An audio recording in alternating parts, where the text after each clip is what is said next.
और क्या आपकी थाली में परोसी गई पनीर की मखमली भुर्जी या फिर पनीर बटर मसाला आपकी सेहत बना रहा है, या फिर चुपके से आपके दिल और लीवर पर हमला कर रहा है? खबर आपकी सेहत से जुड़ी है और डराने वाली भी है। गुजरात सरकार ने एनालॉग पनीर की बिक्री पर पूरी तरह से बैन लगा दिया। इसके पहले महाराष्ट्र और छत्तीसगढ़ जैसे राज्य भी इसे प्रतिबंधित कर चुके हैं। लेकिन सवाल यह है कि आखिर ये एनालॉग पनीर है क्या, और जिस पनीर को आप बड़े चाव से होटल, ढाबों और शादियों में खा रहे हैं, क्या वो वाकई दूध का बना पनीर है या फिर ये केमिकल और पाम ऑयल का जहरीला कॉकटेल?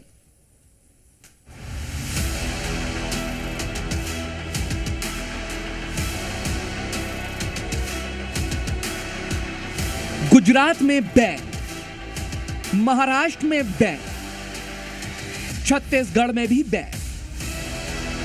सबसे पहले बात गुजरात की, जहां सरकार ने मिलावट के खिलाफ जीरो टॉलरेंस की नीति अपनाते हुए एनालॉग पनीर और बटर पर बड़ा एक्शन लिया है।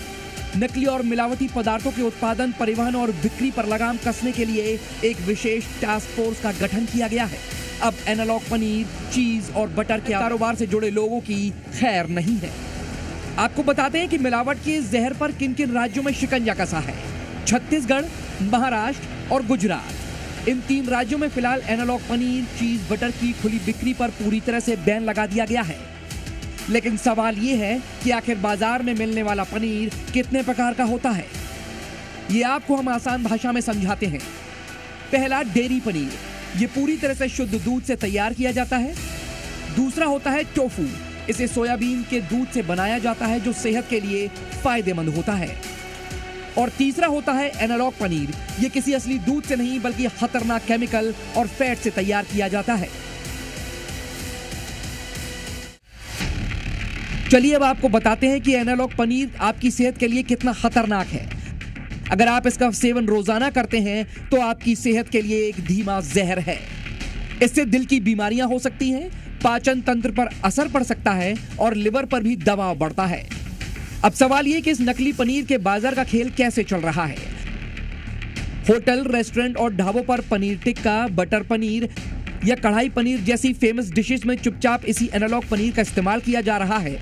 बेहद कम लागत में तैयार होने वाले इस नकली पनीर को आम उपभोक्ता को असली पनीर के भारी भरकम दामों पर बेचा जाता है। सबसे बड़ा खेल तो तब होता है जब त्योहारों और शादियों के सीजन में दूध की डिमांड बढ़ती है और सप्लाई कम होती है।